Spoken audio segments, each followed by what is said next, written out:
आज बीजेपी कार्यालय में एक बड़े कामकाजी और बड़े अनुभवी व्यक्ति को जगह मिली है और उनको आप लोगों ने बधाई दिया। इस पर क्या कहना है, किस तरह से आप इसको देखते हैं? उनको हम लोग बधाई दिए, उनके लिए ढेर सारी शुभकामना दिए कि हम लोग आपके उसमें आपके कार्यकाल में जो काम हो सो मतलब अद्वितीय हो, पूरा जस फैले आपका।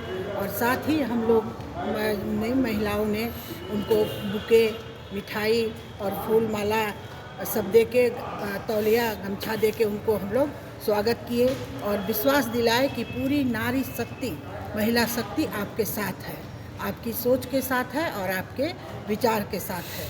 तो इसलिए आप जो काम कीजिए पूरे इससे कीजिए। और इतने अच्छा अध्यक्ष हम लोग को मिले हैं, ज़मीन से जुड़े हुए डॉक्टर दिलीप जायसवाल जैसा अध्यक्ष सौभाग्य से ही बीजेपी को प्राप्त हुआ है। ज़मीनी कार्यकर्ता हैं, करीब वो 30-40 बरस से बीजेपी के सेवा में लगे हुए हैं, हर पद पर काम किए हैं, एमएलसी बने हैं, अपना उसमें जीते हुए हैं 3-4 से, मतलब पब्लिक में उनकी बहुत बड़ा पहचान है और उनका मांग है। तो इनकी बड़प्पन का तो कुछ आज तो और सीमा नहीं रहा कि जब हम लोगों ने उनको पाग से, फूल दुपट्टा से देके, उनको बुके देके, दुपट्टा देके सम्मानित किए, तो वो जितने भी थे महिलाओं को खासकर वो अपने तरफ से भी सम्मानित किए। जैसे आज वो अंग वस्त्र के तौर पर हमने उन्हें बुके दिया, तो उन्होंने हम लोग को अंग वस्त्र के तौर पर ये दिए कि नहीं, आप लोग बहुत पुराने अच्छे कार्यकर्ता हैं, आपके साथ की ज़रूरत है हमें। तो ये एक नया परंपरा चला दिए हैं। इसके लिए अब बीजेपी के अध्यक्ष को बहुत बहुत धन्यवाद देते हैं। सौभाग्य। आपने कहा कि महिलाओं को बहुत सम्मान मिलता आया है। ये इतिहास रहा है हमेशा से बिहार की कि महिला जिस तरफ गई हैं उधर एक नई सरकार का गठन हुआ है, नई व्यवस्था बनी है। आज बीजेपी के अध्यक्ष के साथ महिलाओं का हुजूम है, महिलाओं की बड़ी भागीदारी जो है सो बढ़ चढ़ कर के हिस्सा ले रही है। तो दिलीप जायसवाल जी से क्या उम्मीद कर सकते हैं आगामी चुनाव में? आगामी चुनाव में तो हम लोग, जैसा कि उन्होंने कहा, सबसे पूछा कि चुनाव लड़े हैं, जीते हैं, हमारी एमएलसी बहन सब भी थी, जिला पार्षद बहन सब भी थी और जितने कार्यकर्ता थे सबको वो पूछ रहे थे कि आप क्या हालचाल है, आप कहाँ से हैं, सब अपना परिचय दे रहे थे। इतना समय दे के, इतना पूछ के, एक भोजपुरी गायक थे, युवा लड़का था, उनको भी वो बहुत सम्मानित किए। तो मतलब ये ज़मीन से जुड़े हुए हैं और महिलाओं को उनके मन में श्रद्धा है और पूरा उनको विश्वास है कि भारत, जो बिहार की विकास की गाड़ी बिना महिला के नहीं चलेगी। इसलिए महिलाओं को वो अपने टीम में साथ रख के चलेंगे और उनको जगह जगह पर उनको सम्मानित पोस्ट भी देंगे और काम भी करने को प्रोत्साहित करेंगे।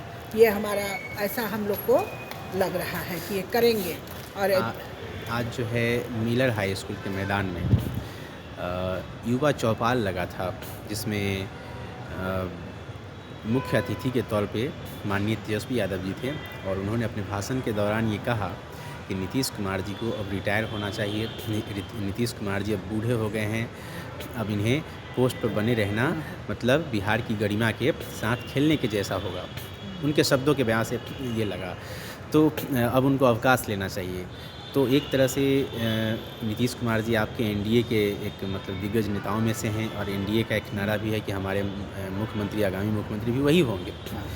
तो आपको क्या लगता है कि क्या होना चाहिए, इस पर अपना बयान रखें। तेजस्वी यादव जी को ऐसा नहीं बोलना चाहिए था। कहे कि परिवार का मुखिया जो भी होता है वो बड़े बुजुर्ग ही होते हैं।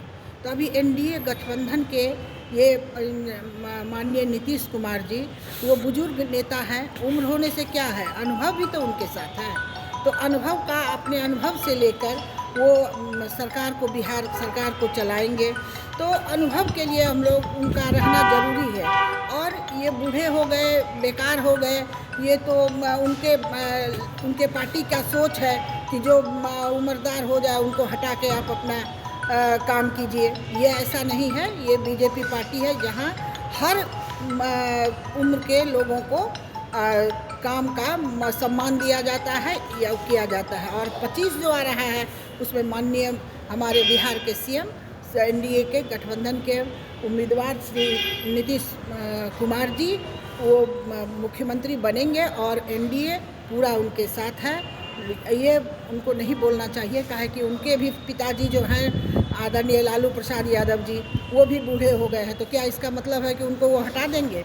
माताजी भी अब उनकी बूढ़ी हो गई हैं, तो क्या उनको राज्यसभा या उस सब से हटा देंगे? ऐसा नहीं है। परिवार में बड़े बुजुर्ग के मुखिया के रूप में उनको ही व्यवहार में लिया जाता है। वो रहते हैं तो परिवार अच्छा से चलता है, नहीं और जिस परिवार में युवकों के हाथ में बागडोर रहेगी वो तो परिवार छिन्न भिन्न हो जाएगा।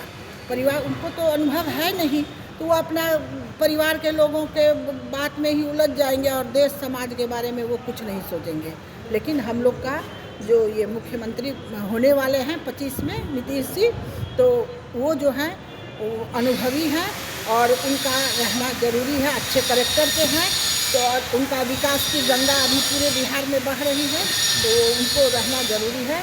आदरणीय तेजस्वी जी को ऐसी बात बोलते वो अपना ज्ञान लोगों को बता रहे हैं कि हम कितने ज्ञानी हैं, कितने अनुभवी हैं और क्या है, किस पार्टी के हैं।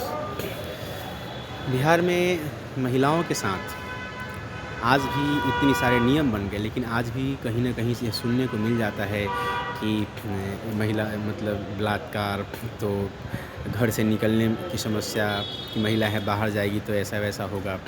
बीजेपी कितना उसमें सहयोग करेगी जब इनकी सरकार गठन में आती है, एनडीए की सरकार बनती है? तो एनडीए की सरकार तो महिलाओं को ही समर्पित है, लेकिन ये है कि ज्ञान का रोशनी जाने में कुछ समय लगता ही है। जहाँ सदियों से महिलाएं जो थी पुरुषों के उस साथ रहती थी, ज्ञान का अभाव था, वहाँ 10-15 वर्ष का समय बहुत नहीं होता है। फिर भी आप लालू जी के समय का महिला को देखिए और अभी नीतीश जी के समय की महिला को देखिए, दोनों में ज़मीन आसमान का फ़र्क होगा। इस ज़माने की महिलाएं देखिए अपने नियम से, अपने कानून से, अपने शिक्षा से, अपने स्वास्थ्य से जागरूक रहती हैं और उनको ये जागरूकता पार्टी के तरफ से भी दिया जाता है। उनके पार्टी के भी लोग ये उनको ज्ञान देने के लिए जाते हैं, आपके लिए ये नियम है, आप इसको ऐसे यूज़ कर सकते हैं, आपके लिए ये योजना बनी है, आप इसको लाभान्वित होइए। अब तो ये सब जो है तो बताया भी जाता है। ये खाली सरकारी पार्टी नहीं है, ये उत्थान की बात भी महिलाओं का करता है। तो ये है कि कुछ समय तो लगेगा महिलाओं को आगे आने में। मतलब जितना हम लोग सोच रहे हैं, जादू की छड़ी नहीं है जो कि तुरंत सब जादू से खड़े हो जाएंगे, रिमोट से उठ के खड़े चलने लगेंगे, ऐसा नहीं है। ये अपना समाज है, धीरे धीरे विकास की जो गंगा बह रही है, सो महिलाएं इसमें अपना अच्छा से आ रही हैं और काम कर रही हैं। और कोई भी समय जैसे आप गर्भ में ही बच्चे को 10 महीना रखना पड़ता है तब बाहर आता है, तो समय लगेगा। और जो मोदी जी का सपना है, जो एनडीए का सपना है कि महिला जागरूक हो, महिला सर्वशक्तिमान हो और समाज में पुरुष और समाज में समरसता बनी रहे, तो ये ज्ञान, ये नियम कानून से उनको भी अवगत कराया जाएगा और पूरे देश में सुख शांति रहेगी। एक सवाल और चलते चलते है कि अक्सर जब कोरोना आता है तब मज़दूरों को बिहार की इंडस्ट्री याद आती है कि बिहार में इंडस्ट्री नहीं है, कंपनीज़ नहीं है, नौकरी नहीं है। और जब सब कुछ सही हो जाता है विधि व्यवस्था, तो सब लोग अपने अपने जगह पे चले जाते हैं। लेकिन ये वास्तविकता है कि बिहार के युवाओं के लिए समस्याएं हैं और कंपनियां नहीं हैं, क्योंकि हर किसी को तो सरकार नौकरी नहीं दे सकती है, गवर्नमेंट नौकरी नहीं दे सकती है ना, सरकारी नौकरी। तो बिहार में प्राइवेट कंपनीज की कमी है। क्या इस पर बीजेपी या फिर हम अगर एनडीए की बात करें तो ये मिल करके जो है सब क्या कुछ पहल हो रहा है? इस पर तो हमारे एनडीए के मुख्यमंत्री नीतीश जी तो सबको खुलेआम आमंत्रित कर रहे हैं कि बाहर से आके अपना इंडस्ट्री यहाँ लगाइए, सरकार इतना सब्सिडी देगी, तो इसके लिए तो वो प्रचार प्रसार कर रहे हैं।